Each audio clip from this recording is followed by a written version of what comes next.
How are you this morning? Oh, I'm just beyond relaxed and feel that this journey that we've been on together is very softly kind of coming to a gentle closure over my head. There's a little, like, for a newborn baby, you have the foramen magnum there. That's going to stay open. But so we've been through, like, at one stage we were like wide open. But it's been very gentle but incredibly powerful. And I'm still in awe, literally in awe, of how Amanjot has managed to curate this journey for us all so exquisitely perfectly that each step kind of prepared the way for the next step. It's like magical, just spiritual unfolding that we've been on, and I believe could not have happened if the three of us hadn't been together like this, you know, in this sort of mutual trust and energy that we each carry. So it's been, yeah, huge joy and privilege, and not even really challenge. You know, yes, it's been challenging, like my feet hurt every time I walk in the temples, you know, because I've got silly feet. But I think that was maybe to help me stay grounded, literally, you know, because I do tend to go, you know, and the only time that happened was when we, all three, right towards the end, we sat in the temple and joined energies, and I literally felt like one of those spinning that we went up, and then we're still, a part of us is still like sort of floating there, but not in a spaced out way at all. I'm really, like, feel really focused. I feel really centered. I feel really whole, you know, and not scattered, which is, so it's like the opposite of that. So it's quite amazing. Unlike anything that I've ever experienced before, this is my first visit to India, and I'm 68, and I've waited a long time for this. But I knew I had to be with the right people, and you know, when COVID hit, I thought, that's it, I'm never going now. And I was really sad. And then literally only in December, and it's February now, I was at my daughter's in France, and I was like, hey, what would you think if I went in? And she's like, she's, well, I want to know who you're going with. But she checked Amanjot out, and she came back all beaming, and she's like, yes. Approved. She totally did, and she's like a tough cookie, is my daughter.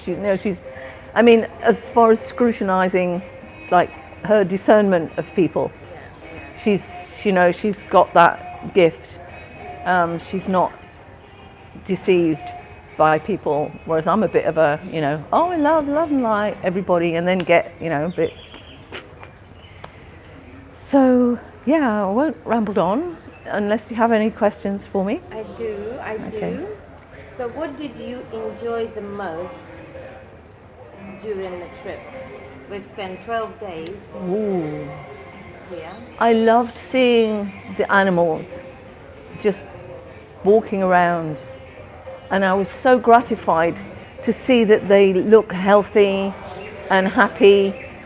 You know, I was really terrified that I was going to come across damaged, uber thin, really sick beings that would just rip my heart, you know.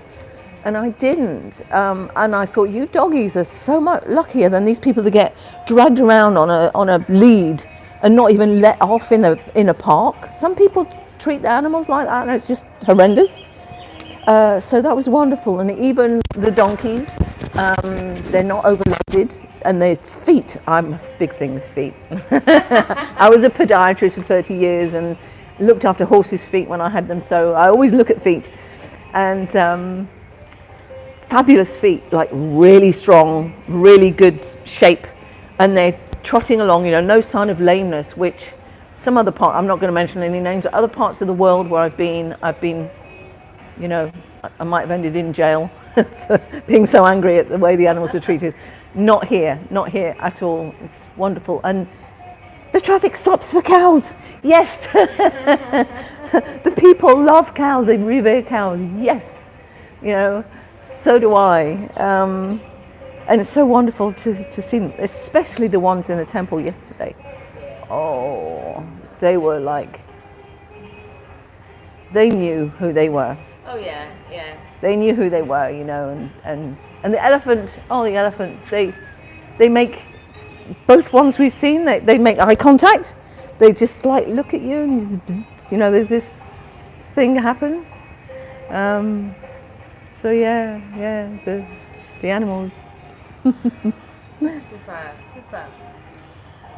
What was your least favorite experience?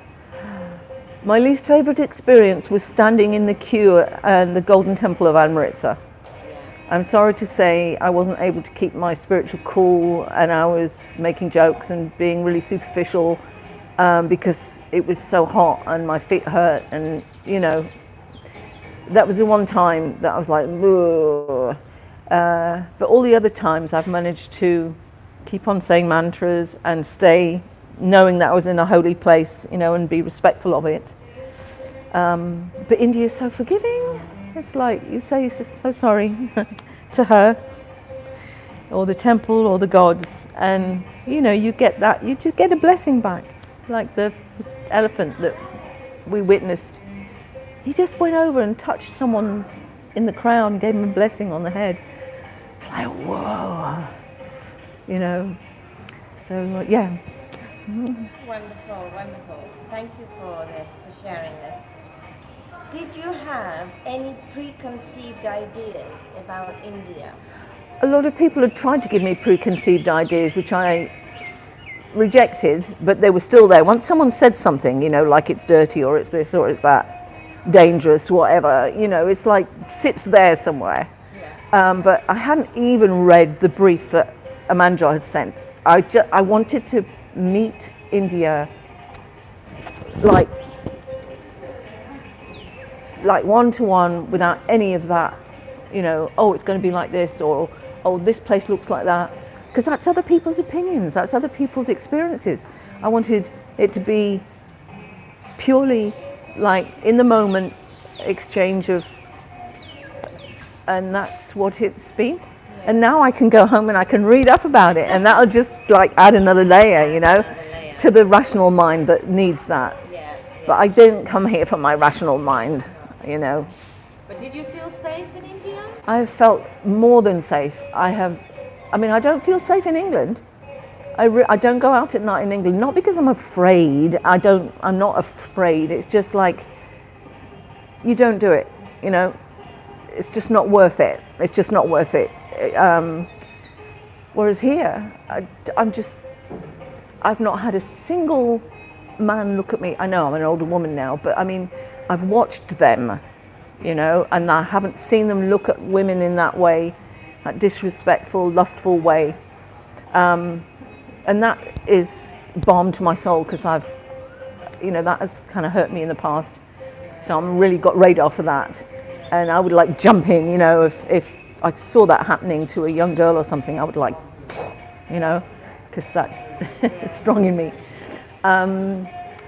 So yeah, absolutely safe. I would walk around here at night. I'd even walk in the city at night, obviously guided by my intuition about where I went. But yeah, really, really safe. And would you say that India smells? It smells beautiful. Seriously, it smells beautiful. Everywhere there's flowers. The women wear flowers in their hair all the time, jasmine and roses, and there's rose petals everywhere. It's like, it is so fecund, fertile. There's vivific, there's life everywhere. There's florid, it's green. Even in the city, there's greenness. There's nowhere that I've been that's been like a concrete jungle. and the smells are enticing and intoxicating and beautiful. I think maybe once I smelt like a drain smell, but I mean, actually for me, the smells that I smell in England, you know, are way worse, like chemical smells, you know, and those awful things people have in their car that give out chemicals that's supposed to make the smell. What?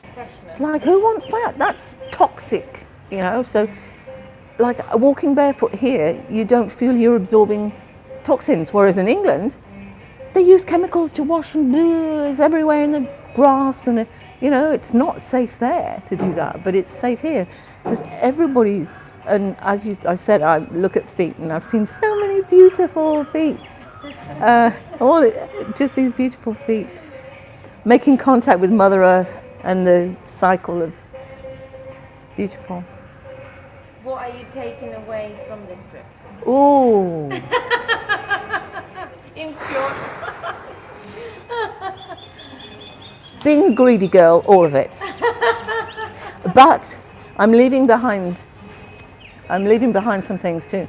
Not the negative stuff I've dumped, I don't mean that. I mean, I've been trying to like just radiate the love and light and respect and for beauty and everything. And people notice. They look at you and they smile, or you catch someone smiling at you like this, you know, like, and they love it that we visit their temples with awe and respect, and they're like, wow, Western person who isn't, you know, in their ego or whatever. So yeah, I'm gonna be taking that. Yeah. Great. And what would you, last question, what would you recommend to first-time travelers to India? Toughen your feet up. Toughen your feet up. And your legs. Surgical spirit on your skin of your feet. Thank you so much. Thank you, Amanjot. Thank you so much for your time, and thank you so much for being with us on this trip. It's been beyond a joy.